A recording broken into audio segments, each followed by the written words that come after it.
আরেকটা গুরুত্বপূর্ণ সিদ্ধান্ত আমাদের এই ক্যাবিনেটে গ্রহণ করা হয়েছে। Proposal for filling up of 226 permanent vacant post of junior physical instructor, junior PI, group C, under education YS, youth affairs sports department. আমাদের যুব কল্যাণ এবং ক্রীড়া দপ্তরের অধীন 226 জন জুনিয়র ফিজিক্যাল ইন্সট্রাক্টর তাদেরকে নিয়োগ করা হবে। ক্যাবিনেট মাননীয় মুখ্যমন্ত্রীর পৌরোহিত্যে তার অনুমোদন দিয়েছে, অর্থ দপ্তর তার অনুমোদন দিয়েছে এবং খুব শীঘ্রই দপ্তর থেকে তার উদ্যোগ গ্রহণ করা হবে।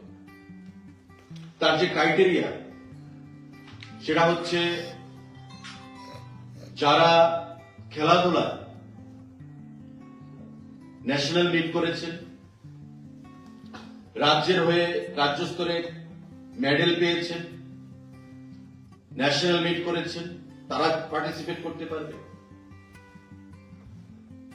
যাদের ফিজিক্যাল এডুকেশনে BPEd, bachelor in physical education রয়েছে সার্টিফিকেট, যাদের ডিপ্লোমা রয়েছে ফিজিক্যাল এডুকেশন, যাদের মাস্টার ডিগ্রি রয়েছে এমপিএড, তারা পার্টিসিপেট করতে পারবে। এবং ন্যাশনাল লেভেলে যারা পার্টিসিপেট করেছে বিভিন্ন ইভেন্টে, যেগুলো গভর্নমেন্ট অফ ইন্ডিয়ার দ্বারা রিকগনাইজড, সে সমস্ত খেলাধুলাগুলোতে ন্যাশনাল মিট যারা করেছেন তারা পার্টিসিপেট করতে পারবেন। এবং রাজ্য স্তরে যেগুলো ত্রিপুরা স্পোর্টস কাউন্সিল দ্বারা রিকগনাইজড, ওই খেলাগুলো যারা পার্টিসিপেট করেছে, মেডেল পেয়েছে, তারা সেখানে পার্টিসিপেট করতে পারবে। মিনিমাম কোয়ালিফিকেশন মাধ্যমিক থাকতে হবে, মাধ্যমিক প্লাস ন্যাশনাল মিট অথবা রাজ্য স্তরে মিট উইথ মেডেল, নতুবা BPEd, bachelor in physical education, MPEd, master degree in physical education, diploma in physical education যারা কোর্স করেছে তারা পার্টিসিপেট করতে পারবে।